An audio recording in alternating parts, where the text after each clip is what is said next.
Hello everyone, मैं हर्षित आप सभी का स्वागत करता हूं आपकी अपनी टेक्निकल पाठशाला में। आज हम लोग एक नया सब्जेक्ट शुरू करने जा रहे हैं जो कि इलेक्ट्रिकल और इलेक्ट्रॉनिक्स दोनों के लिए बेहद इंपॉर्टेंट है। जिस सब्जेक्ट का नाम है हमारा electrical electronics measurement and instrumentation. इस सब्जेक्ट के अंदर हम लोग क्या पढ़ेंगे, जो हम अपना voltage, current, power factor, frequency, resistance, inductance, capacitance, जितनी भी हमारी प्रॉपर्टी है या फिर जो चीज है जो इलेक्ट्रिकल और इलेक्ट्रॉनिक्स दोनों के लिए इंपॉर्टेंट है, जिनको हम मेजर करना चाहते हैं, वो हम किस तरीके से मेजर कर सकते हैं और हम उसको कैसे मेजर करते हैं, कौन से इंस्ट्रूमेंट्स हम लोग उसमें यूज करते हैं मेजरमेंट करने के लिए, ये सब कुछ हम इस सब्जेक्ट में देखने वाले हैं। ठीक है, बहुत इंपॉर्टेंट सब्जेक्ट है। SSC JE, UPPCL JE, PGCIL JE, NHPC JE, जितने भी आप लोगों के जेई के एग्जाम्स हैं या फिर जो बच्चे कॉलेज अंडर गोइंग है उनके लिए भी इम्पोर्टेंट है, या फिर आप किसी प्राइवेट सेक्टर में अगर प्लेसमेंट में बैठ रहे हैं तो उसमें भी अगर इलेक्ट्रिकल या इलेक्ट्रॉनिक्स से आपका क्वेश्चन आता है तो इस सब्जेक्ट से क्वेश्चन आप लोगों के पूछे जाते हैं। ठीक है, बहुत इंटरेस्टिंग सब्जेक्ट है। एक एक टॉपिक में आप लोगों को पढ़ाने वाला हूं। आज की वीडियो में मैं सिर्फ आपको ओवरव्यू दूंगा इस सब्जेक्ट का कि हम इस सब्जेक्ट के अंदर क्या क्या पढ़ेंगे। पहले हम कौन सा पार्ट पढ़ेंगे, फिर हम लोग कौन सा पार्ट पढ़ेंगे। ठीक है, तो चलिए शुरू करते हैं अपनी वीडियो। अब जो सब्जेक्ट हम लोग शुरू करने जा रहे हैं वो है हमारा electrical electronics measurement and instrumentation. Measurement का जो मतलब होता है, मेजरमेंट का मतलब है किसी अननोन क्वांटिटी को अगर हम नोन क्वांटिटी से कंपेयर कर देते हैं, उसी को हम लोग क्या बोलते हैं, मेजरमेंट। फॉर एग्जांपल अगर मैं आपको समझाऊं तो मैंने माना कि इस मार्कर की जो लंबाई है, लेंथ जो है इसकी, वो 15 सेंटीमीटर है, मैंने मान लिया। ठीक है, ये 15 सेंटीमीटर का है सॉरी। और मुझे ये पता लगाना है कि मेरे इस मार्कर की जो लेंथ है वो क्या होगी, या फिर मैं आपको इस तरीके से समझा सकता हूं कि मैंने माना ये मेरा कोई मार्कर है जिसकी लेंथ मैंने मानी 10 सेंटीमीटर है। ठीक है, अब मुझको क्या पता लगाना है कि मेरे इस कैप की लेंथ कितनी है। ठीक है, इसकी लंबाई कितनी है, मुझे ये पता लगाना है। तो मेरे पास जो ये मार्कर हो गया, ये क्या हो गया, नोन क्वांटिटी। क्यों? क्योंकि इसकी जो लंबाई है वो मुझे पता है कि ये 10 सेंटीमीटर का है, लेकिन मुझको पता लगाना है कि ये जो कैप है इसकी लंबाई कितनी है। तो मैं क्या करूंगा, इस अननोन क्वांटिटी को इस नोन क्वांटिटी के साथ क्या करूंगा, कंपेयर करूंगा। ठीक है, इसको मैं यहाँ कंपेयर करूंगा और फिर हम लोग देखेंगे ये जो हमारी नोन क्वांटिटी है उसके अकॉर्डिंग इसकी लंबाई या फिर इसकी लेंथ कितनी आ रही है, और उसी को हम क्या बोलेंगे, उसी को हम लोग बोलेंगे क्वांटिटी टू बी मेजर्ड। जिस क्वांटिटी को हम लोग मेजर करते हैं उसको हम लोग बोलते हैं मेजरांड, MEASURAND, मेजरांड हम इसको बोलते हैं। ठीक है, जो भी क्वांटिटी हम लोग मेजर करते हैं उसको हम लोग बोलते हैं मेजरांड, और जिस चीज से हम उसको मेजर करते हैं उसको हम लोग क्या बोलते हैं, इंस्ट्रूमेंट बोलते हैं। तो ये जो पूरा मेजरमेंट वाला प्रोसेस है, इस मेजरमेंट को जिस चीज से हम लोग परफॉर्म करते हैं, यानी कि मान के चलिए एक स्केल है अगर हमारे पास, और उससे हम किसी लकड़ी को या किसी और चीज को मेजर करते हैं कि इसकी लेंथ क्या है। ठीक है, तो वो हमारे लिए क्या हो गया, मेजरमेंट हो गया। लेकिन जो स्केल है वो हमारे लिए कैसे काम करेगा, एज ए इंस्ट्रूमेंट वो हमारे पास काम कर रहा है। ठीक है, यही सब हमको इस सब्जेक्ट के अंदर पढ़ना है। बहुत इंपॉर्टेंट सब्जेक्ट है। जो जो चीजें आपके लिए इंपॉर्टेंट है वो मैं आपको शॉर्ट नोट्स में लिखवाते रहूंगा साइड बाय साइड। बाकी आप पढ़ते रहिए और क्वेश्चन साथ के साथ लगाते रहिएगा, क्योंकि बहुत इंपॉर्टेंट सब्जेक्ट है और बहुत क्वेश्चन आते हैं। मैंने भी ये सोचा है कि मैं आप लोगों को, पावर सिस्टम भी हमारा साथ में चल रहा है और ये भी मैंने शुरू कर दिया है, तो एक दो दिन के बाद मैं जितना आपको पढ़ा दिया है उसके क्वेश्चंस मैं आप लोगों को करवाता रहा करूंगा, ताकि उससे आपके भी चीजें क्लियर हो जाए और मेरे को भी ये समझ में आ जाए कि हाँ कोई टॉपिक मेरे से नहीं छूटा है। ठीक है, और उसके बाद में मैं आप लोगों से रिक्वेस्ट कर रहा हूं, अगर मेरे से कोई टॉपिक छूट जाता है तो प्लीज आप बता दिया करिए, मैं आपको वो टॉपिक पढ़ा दूंगा। चलिए हम लोग शुरू करते हैं। तो जो हमारे मेजरमेंट और इंस्ट्रूमेंटेशन के अंदर हम लोगों ने देख रहे हैं, तो हमको इसमें देखने को मिलते हैं mechanical instrument, electrical instrument, electronics instrument. ये तीन तरह के इंस्ट्रूमेंट हम लोग अपने सिस्टम में देखते हैं। मैकेनिकल जो इंस्ट्रूमेंट होता है हमारा, उसकी जो कंस्ट्रक्शन होती है वो कैसी होती है, मैकेनिकल ही होती है। और जो हमारे इलेक्ट्रिकल इंस्ट्रूमेंट हैं उसकी जो मैन्युफैक्चरिंग है यानी कि कंस्ट्रक्शन है वो कैसी है, वो होती तो मैकेनिकल ही है, लेकिन उसके अंदर हम लोग क्या लगाते हैं, निडल हम लोग लगाते हैं, पॉइंटर हम लोग लगाते हैं, स्पिंडल हम लोग लगाते हैं और स्प्रिंग हम लोग लगाते हैं। वहीं हमारे इलेक्ट्रॉनिक्स इंस्ट्रूमेंट में हम लोग ये सब कुछ ना लगाकर इलेक्ट्रॉनिक्स में भी हम लोग दो तरीके के क्या पढ़ते हैं, इंस्ट्रूमेंट पढ़ते हैं। एक होता है हमारा एनालॉग, एक होता है हमारा डिजिटल।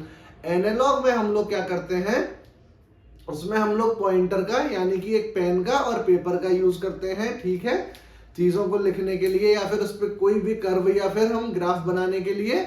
और वहीं अगर मैं आपसे बात करूं डिजिटल इंस्ट्रूमेंट की, तो हमको ना कोई पॉइंटर चाहिए, ना स्पिंडल चाहिए, ना कोई स्प्रिंग चाहिए उसमें। तो हम और सबसे ज्यादा जो एक्यूरेट हमारा होता है वो कौन सा होता है, डिजिटल ही होता है, क्योंकि उसमें हमको ज्यादा रिजोल्यूशन में क्या मिलती है, यूनिट देखने को मिलती है।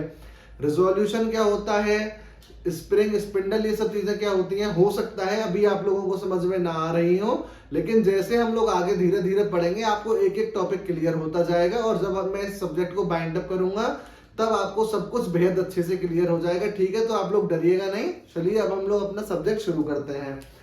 तो इलेक्ट्रिकल में जो हम लोग मेजर करते हैं वो कौन कौन सी क्वांटिटी हम लोग मेजर करते हैं इलेक्ट्रिकल इंस्ट्रूमेंट से। इलेक्ट्रिकल इंस्ट्रूमेंट हमारे कौन कौन से हो गए, एमीटर हो गया, वोल्ट मीटर हो गया, वॉट मीटर हो गया, पावर फैक्टर मीटर हो गया, ये सब हमारे कौन से मीटर हैं, और भी हमारे होते हैं, ये सब है हमारे इलेक्ट्रिकल इंस्ट्रूमेंट, ठीक है। तो इलेक्ट्रिकल इंस्ट्रूमेंट से हम क्या क्या मेजर कर सकते हैं, अपना वोल्टेज मेजर हम लोग करते हैं, करंट हम लोग मेजर करते हैं, पावर हम लोग किससे मेजर करते हैं, वॉट मीटर से, पावर फैक्टर हम किससे मेजर करते हैं, पावर फैक्टर मीटर से, एनर्जी हम लोग किससे मेजर करते हैं, एनर्जी मीटर से। एनर्जी मीटर बहुत इंपॉर्टेंट, और इंपॉर्टेंट तो ये लगभग सारे ही हैं, लेकिन एनर्जी मीटर हमारे लिए बहुत इंपॉर्टेंट टॉपिक है, बहुत क्वेश्चन उससे देखने को मिलते हैं। आरएलसी हम किससे मेजर करते हैं, आरएलसी रेजिस्टेंस को हम low resistance, medium resistance, high resistance की फॉर्म में ब्रेक करके इसको हम लोग पढ़ते हैं कौन कौन से मेथड हैं जिससे हम रेजिस्टेंस, इंडक्टेंस, कैपेसिटेंस और फ्रीक्वेंसी को मेजर कर सकते हैं। तो वो हम जब आगे पढ़ेंगे तब मैं आप लोगों को सब पढ़ाऊंगा, ठीक है। फिर हम लोग आते हैं इलेक्ट्रॉनिक्स में। इलेक्ट्रॉनिक्स में हम लोग क्या कौन कौन से इंस्ट्रूमेंट पढ़ेंगे, उसमें हम लोग क्वालिटी मीटर पढ़ेंगे, डिजिटल वोल्ट मीटर पढ़ेंगे, सीआरओ पढ़ेंगे। सीआरओ की हमारी फुल फॉर्म होती है कैथोड रे ऑसिलोस्कोप। जो भी बच्चे पॉलिटेक्निक में हैं या फिर वो आईटीआई में है या बीटेक में है या किसी भी कोर्स में है, उन्होंने अपने स्कूल या कॉलेजेस की लेबोरेटरी में एक इक्विपमेंट जरूर देखा होगा जिसको हम लोग बोलते हैं कैथोड रे ऑसिलोस्कोप, और इसी को हम शॉर्ट फॉर्म में बोलते हैं सीआरओ। सीआरओ जो है हमारा बहुत इंपॉर्टेंट टॉपिक है, बहुत सारे क्वेश्चन इससे भी हमको देखने को मिलते हैं, और ये हमारी जो डेली लाइफ है उसमें भी इसका यूज हमको देखने को मिलता है, ठीक है। सीआरओ जो है हमारा बहुत इंपॉर्टेंट है और बहुत इंटरेस्टेड है ये, इसको जब हम लोग पढ़ेंगे आप लोगों को बहुत मजा आएगा, ठीक है। फिर हम देखते हैं एरर एनालिसिस, कि इन जो हमारे इंस्ट्रूमेंट हम लोग यूज कर रहे हैं, इलेक्ट्रिकल हो चाहे इलेक्ट्रॉनिक्स हो चाहे मैकेनिकल हमारे इंस्ट्रूमेंट है, जब हम कोई चीज मेजर करेंगे तो उसमें कुछ ना कुछ एरर तो आएगा। कोई भी चीज हमारे यूनिवर्स में परफेक्ट नहीं बनी है, किसी में कुछ ना कुछ एरर हमारा रहता ही है। तो हम लोग क्या करेंगे, एरर एनालिसिस हम लोग करेंगे। उसके बाद हम लोग आते हैं एनालॉग मीटर्स में। एनालॉग मीटर्स हमारे कौन कौन से होते हैं और किस किस क्राइटेरिया से हम लोगों को डिवाइड किया हुआ है वो अब हम लोग देखते हैं। एनालॉग मीटर को हमने एक तो डिवाइड किया हुआ है किससे, क्वांटिटी टू बी मेजर्ड। जो क्वांटिटी हम लोगों को मेजर करनी है इसी को हम लोग क्या बोलते हैं, मेजरेंड इसको हम बोलते हैं, ठीक है। जिस क्वांटिटी को हमको मेजर करना होता है उसी को हम लोग बोलते हैं मेजरांड, ठीक है। तो हम कौन कौन सी क्वांटिटी मेजर कर सकते हैं एनालॉग मीटर से, अगर हम देखें मेजरांड के अकॉर्डिंग तो voltage, current, power, power factor, energy, मैंने आप लोगों को बता दिया ये सब हम मेजर कर सकते हैं, ठीक है। तो ये हो गया मेजरांड के अकॉर्डिंग। अब दूसरा हम लोगों ने क्या देखा, प्रिंसिपल के अकॉर्डिंग हम लोग कैसे कैसे चीजें मेजर करेंगे। तो हमारे कौन कौन से प्रिंसिपल यूज होते हैं मेजरमेंट और इंस्ट्रूमेंटेशन में, एक होता है हमारा इलेक्ट्रोमैग्नेटिक, दूसरा है हमारा इलेक्ट्रोस्टैटिक, तीसरा है हमारा थर्मल, चौथा है हमारा इंडक्शन। ये चार प्रिंसिपल हम लोग यूज करते हैं मेजरमेंट और इंस्ट्रूमेंटेशन के लिए, ठीक है। अब जो हमारा थर्ड है वो कौन सा है, थर्ड हमारा होता है रिप्रेजेंटेशन।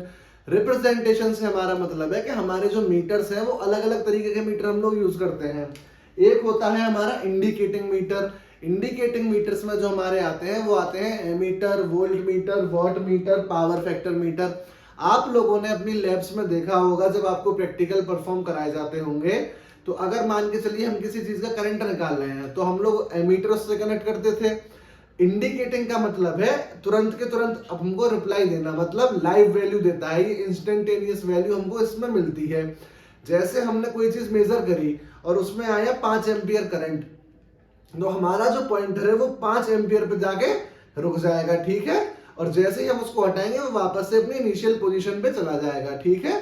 तो ये हमारे होते हैं इंडिकेटिंग, यानी कि ये हमको लाइव दिख रहा है, बस जो अभी हमने मेजर किया वो ये हमको वैल्यू बता रहा है, उसके बाद ये जीरो हो जाएगा। उन मीटर्स को हम लोग बोलते हैं इंडिकेटिंग मीटर्स। वो हमारे होते हैं ammeter, volt meter, watt meter और power factor meter. Energy meter भी होते हैं, ठीक है। नहीं, एनर्जी मीटर सॉरी इसमें नहीं होता है, ये हमारे 4 होते हैं। फिर हमारा आता है इंटीग्रेटिंग मीटर। इंटीग्रेटिंग का मतलब है जिसमें सम होती रहे चीजें और जुड़ती रहे, जैसे कि इसमें जो एग्जांपल है वो है एनर्जी मीटर और ampere hour meter. Energy meter जो हमारे मीटर होते हैं वो मीटर होते हैं जो पहले हमारे घरों में लगे रहते थे, लोहे के इतने बड़े, और उसमें एक डायल घूमता रहता था। मैं आपको पूरी डिटेल में इसको पढ़ाऊंगा टॉपिक को। एनर्जी मीटर एक इंडिविजुअल टॉपिक है। अभी मैं बस आपको इतना बता दूं, जो हम लोग बिल पे करते हैं हर महीने, वो कितने महीने का करते हैं? 1 महीने का हम लोग बिल पे करते हैं। 1 महीने बाद हम जो हमारी पुरानी यूनिट है और जो हमारी नई यूनिट होती है, तो नई वाली यूनिट से हम पुरानी वाली यूनिट को माइनस करके जितनी भी यूनिट आती है उतने रुपए का हम लोग बिल पे करते हैं, ठीक है। तो एनर्जी मीटर का मतलब होता है सम अप। अब पुरानी मीटर जो हमारी रीडिंग आ चुकी है उसका तो बिल हम लोग भरेंगे नहीं, जो नई मीटर रीडिंग है तो नई में से पुरानी को जो हम माइनस करते हैं उसी प्रोसेस को हम बोलते हैं सम अप, ठीक है। तो जितनी रीडिंग हमारी आई उसी बिल को हम भरते हैं। तो वो काम होता है किसका? इंटीग्रेटिंग मीटर वो हमारा करता है। और इंटीग्रेटिंग मीटर के जो एग्जांपल है वो क्या है? एनर्जी मीटर, और इसी को हम किस नाम से जानते हैं? एम्पियर आवर मीटर के नाम से भी हम इसको जानते हैं। तीसरा जो हमारा होता है वो होता है हमारा नल डिटेक्टर। नल डिटेक्टर का जो हमारा एग्जांपल है वो है गैल्वेनोमीटर। गैल्वेनोमीटर जो है वो हमारा जीरो ऑर्डर इंस्ट्रूमेंट है, ठीक है। Zero order instrument, first order instrument, second order instrument, ये सब मैं आप लोगों को पढ़ाऊंगा। जीरो ऑर्डर इंस्ट्रूमेंट में हमारा गैल्वेनोमीटर आता है। गैल्वेनोमीटर हमारा नॉन इलेक्ट्रिकल या नॉन फिजिकल क्वांटिटी को भी मेजर करता है, इसके लिए हम गैल्वेनोमीटर को यूज करते हैं, ठीक है। आपको मैं सॉरी पोटेंशियोमीटर, पोटेंशियोमीटर जो है हमारा, ये हमारा नॉन इलेक्ट्रिकल क्वांटिटीज को भी मेजर करता है, और इसकी हेल्प से हम लोग किसी अननोन वोल्टेज का, मतलब कोई हमारे पास बैटरी है जिसका वोल्टेज हम लोगों को नहीं पता है, वो भी हम लोग फाइंड कर सकते हैं, ठीक है। सॉरी। फिर है हमारा रिकॉर्डिंग मीटर। रिकॉर्डिंग मीटर हमारे 2 तरीके के होते हैं, पोटेंशियोमेट्रिक और गैल्वेनोमेट्रिक। तो ये जितने भी मीटर हैं ये हैं हमारे एनालॉग मीटर्स। एनालॉग का मतलब है जिसमें हम लोगों को चीजें मतलब हमारी फिजिकल चीजें होंगी, डिजिटल इसमें कुछ नहीं होगा, सब कुछ एनालॉग तरीके से होगा। जैसे आप लोगों ने इसमें से कौन कौन से मीटर देखे होंगे? आप लोगों ने एमीटर जरूर देखा होगा लैब में, वोल्ट मीटर भी, वॉट मीटर भी, ये 3 मीटर आप लोगों ने जरूर देखे होंगे, ठीक है। तो जब आप प्रैक्टिकल परफॉर्म करते थे, अगर आपको करंट निकालना है तो आप लोग क्या लगाते थे? एमीटर। अगर आप लोगों को वोल्टेज निकालना है तो आप लोग क्या लगाते थे? Volt meter. अगर पावर निकालनी है किसी चीज में तो आप लोग क्या लगाते हैं? Watt meter. तो ये चीजें आपने अपनी आंखों से देखी होंगी। जब हमने जिस चीज से करंट को जोड़ा उसमें कितना करंट है वो हमको एमीटर बता देता है, और जैसे ही हम उसको प्लग को बाहर निकालेंगे ये अपनी इनिशियल पोजीशन पे चला जाएगा, ठीक है। यही सब हमारे आते हैं इंडिकेटिंग में। इंडिकेटिंग से आप समझ रहे होंगे लाइव वैल्यू या फिर इंस्टेंटेनियस वैल्यू जो हमको बताते हैं उन्हीं को हम बोलते हैं इंडिकेटिंग मीटर। दूसरे हैं हमारे इंटीग्रेटिंग। इंटीग्रेटिंग से केवल आपको इतना याद रखना है कि पुरानी वैल्यू से इसका मतलब होता है, जैसे हमने अभी एक करंट मेजर किया है मीटर से, फिर उसके बाद हमने दूसरा करंट मेजर किया, तो इन दोनों का आपस में कोई भी लिंक नहीं है। जो हमने करंट निकाला वो पहले किसी और जगह का था, दूसरा जो हमने निकाला वो किसी और जगह का है, आपस में उन लोगों का कोई कनेक्शन नहीं है। लेकिन एनर्जी मीटर के केस में हमारा ऐसा नहीं होता है। एनर्जी मीटर के अंदर पुरानी वैल्यू हमारे लिए वैल्यूएबल होती है, और पुरानी वैल्यू की हेल्प से ही, और पुरानी और नई वैल्यू दोनों को मिला के हम लोग क्या निकालते हैं? एनर्जी निकालते हैं। तो एनर्जी फाइंड करते हैं, ठीक है। वो हमारा कौन सा होता है? इंटीग्रेटिंग मीटर होता है। अब तीसरा है हमारा नल डिटेक्टर। नल डिटेक्टर होता है हमारा पोटेंशियोमीटर। तो पोटेंशियोमीटर क्या करता है, वो नॉन इलेक्ट्रिकल क्वांटिटीज को भी मेजर करता है। उसी के साथ साथ जो हमारी एक, अगर हमारे पास कोई अननोन बैटरी है और हमें उसका वोल्टेज नहीं पता है, तो वो भी हम पोटेंशियोमीटर की हेल्प से पता लगा सकते हैं। पोटेंशियोमीटर जो है हमारा वो जीरो ऑर्डर इंस्ट्रूमेंट है। जीरो ऑर्डर इंस्ट्रूमेंट क्या होता है, फर्स्ट ऑर्डर इंस्ट्रूमेंट क्या होता है, सेकंड ऑर्डर इंस्ट्रूमेंट क्या होता है, ये सब भी मैं आप लोगों को बताऊंगा। उसी के साथ साथ ये इंडिकेटिंग, इंटीग्रेटिंग, नल डिटेक्टर, रिकॉर्डिंग मीटर्स, ठीक है, ये सब भी मैं आप लोगों को कल की क्लास में बताऊंगा। आज मैं सिर्फ आपको एक ओवरव्यू दिया है कि इस सब्जेक्ट में हम लोग क्या क्या पढ़ने वाले हैं। उसी के बाद ये हो गया हमारा एनालॉग मीटर्स का। अब इसके बाद हमारे आ जाएंगे डिजिटल मीटर। डिजिटल में हमारा कौन सा आएगा, डिजिटल वोल्ट मीटर आएगा। सीआरओ हम लोग पढ़ेंगे, एरर एनालिसिस हम लोग करेंगे, ठीक है।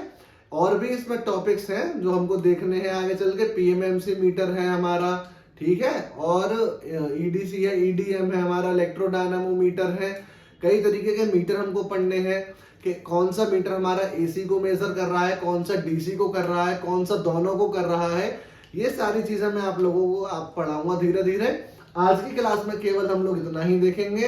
अब आपके पैरेलल में 2 सब्जेक्ट मैं चलाने जा रहा हूँ। ईएमआई भी आपका चलेगा और पावर सिस्टम आपका चल ही रहा है।